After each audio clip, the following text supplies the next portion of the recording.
삼성 이건희 회장이 아직 코마 상태에서 의식이 깨어나지 못한 상황에도 불구하고 삼성그룹이 이미 이재용, 이부진, 이서진 3남매의 재산 상속 배분이 어느 정도 마무리되는 상황이다. 그러나 이와 맞물려 최근 2005년 뉴욕의 한 아파트에서 자살한 이건희 회장 막내딸 이윤영 씨의 사인을 둘러싸고 뒤늦게 자살이 아니라 이해관계에 얽힌 누군가에 의해 살해되었다는 의혹이 제기되고 있다. 삼성은 이건희 회장의 막내딸 이윤영 씨가 2005년 11월 18일 미국 뉴욕 외곽에서 치명적인 교통사고를 당해 2005년 11월 19일 사망 사실을 11월 22일 발표했다. 이윤영 씨의 시체는 발표 전날인 21일 이미 극비로 외부 조문을 금지한 상태에서 화장시켰다. 그러나 뉴욕 한국일보와 뉴욕타임스는 이윤영 씨의 죽음에 대해 의문을 품고 당시 뉴욕 전 지역에 교통사고로 숨진 사실이 없다는 사실을 보도하자 삼성은 4일 후인 11월 26일 이윤영 씨가 교통사고로 인한 사망이 아니라 자살이라고 발표해 의혹을 더욱 가중시켰다. 왜 삼성은 이윤영 씨가 자살이라는 사실을 알고도 교통사고라고 발표한 것일까? 왜 3일 만에 화장을 시킨 것일까 하는 것이 의문이다. 당시 이런 의문 속에서도 이윤영 씨의 죽음은 세인들 속에 잊혀졌다가 최근에 다시 이윤영 씨가 자살이 아니라 피살됐을 것이라는 주장이 제기되면서 사건은 걷잡을 수 없이 소용돌이 속에 빠져들고 있다. 최근 본지를 비롯해 일부 언론사 게시판과 블로그를 중심으로 나돌고 있는 이윤영 살해설의 내용을 종합적으로 정리해보았다.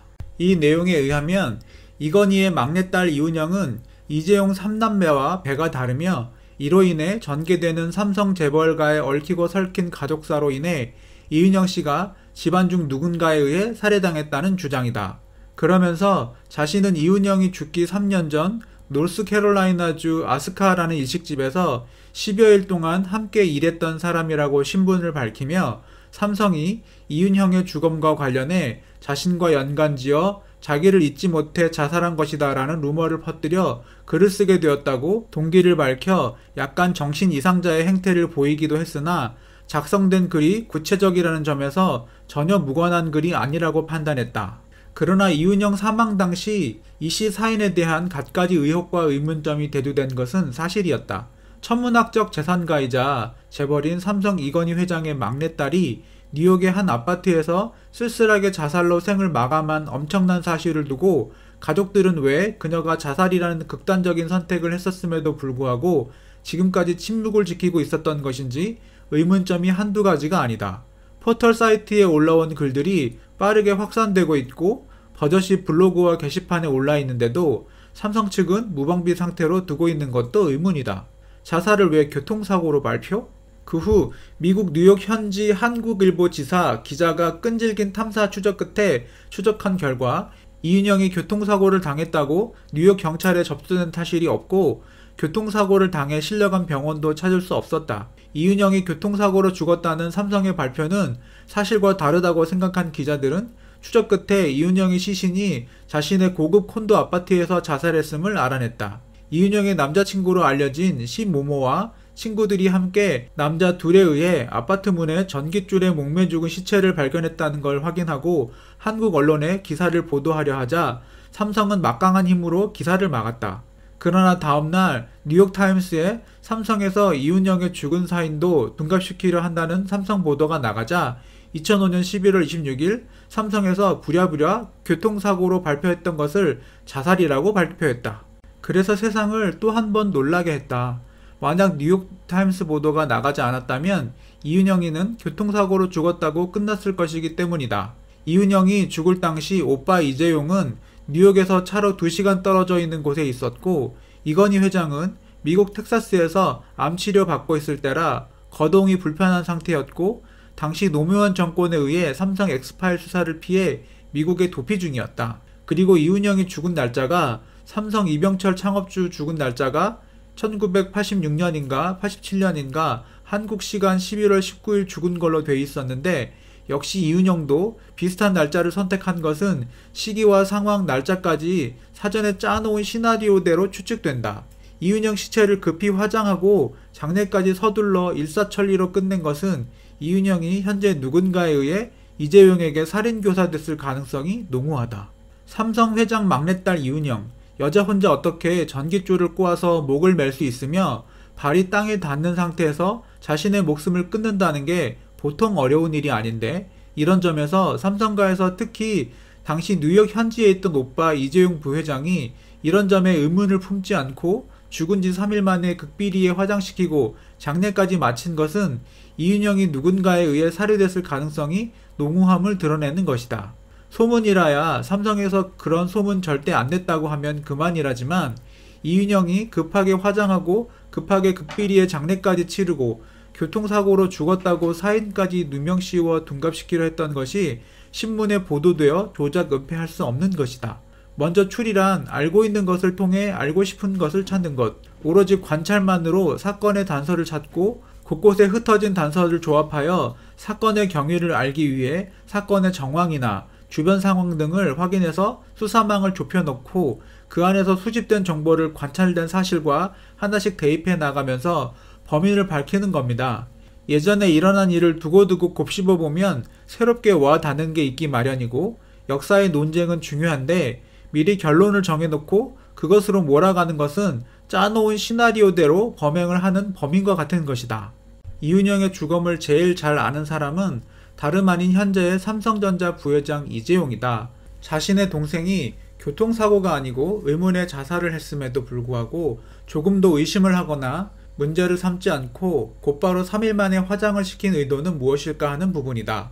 이재용이 68년생, 이부진이 70년생, 이서연이 72년생인데 이윤영만 79년생으로 동떨어져 있고, 지금 생각해보면 대삼성그룹 회장의 막내딸이 아무리 한국인이 극히 드문 노스캐롤라이나이지만 왜 웨이트레스를 하며 가족들과 떨어져 있었을까? 뭔가 집에서 눈칫밥을 먹은 게 아닌가? 그리고 당시 우연히 본 이윤영의 눈빛은 불안한 눈빛이었다. 나중 기사를 인터넷에서 검색해 본 것에 의하면 이윤영이 2005년 뉴욕대로 유학 가기 전에 병원에서 건강검진을 열심히 받았다고 한다. 혹시 누군가가 자신을 죽일지도 모른다는 것을 본능적으로 알고 불안했던 것 같다. 그 시기가 이건희 회장이 텍사스에서 암치료받고 거동이 불편하고 삼성 엑스파일 수사로 정신이 없을 때 누군가 이윤영을 청부 살해하고 일사천리로 바로 다음날 화장하고 3일 만에 극비리의 장례까지 마칠 정도로 치밀했다.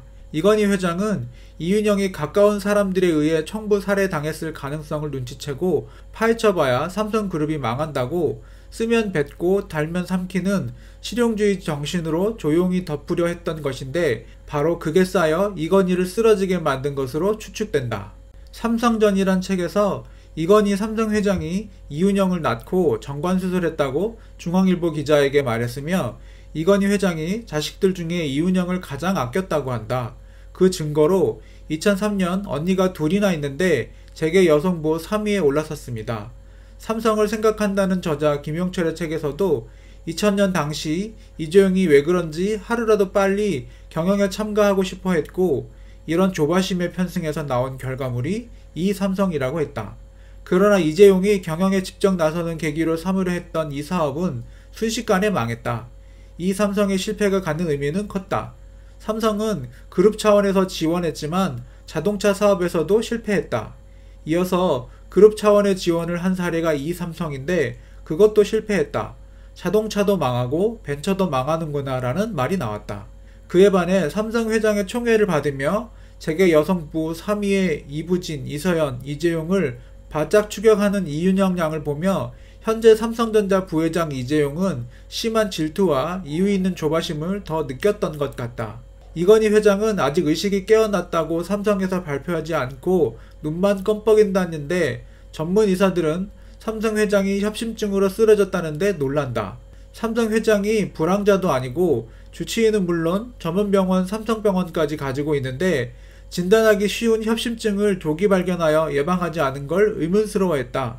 협심증은 의사들이 조기 발견하기 쉬운 병이라고 한다. 그런데도 천하의 삼성 회장이 협심증을 조기 발견하지 못하고 쓰러져 깨어나도 정상으로 못 돌아와 눈만 껌뻑이는 꼭두각시 신세가 됐다는데 놀라고 있다.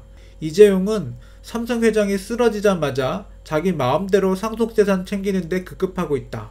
이재용은 건강이 좋지 않은 아버지 쓰러지는 걸 분명히 알고 있었을 가능성이 커 협심증 증세는 누구나 파악할 수 있으니까 그때를 기다린 건 아닌가 하는 의문이다. 언론 보도 없었으면 묻혔을 사건.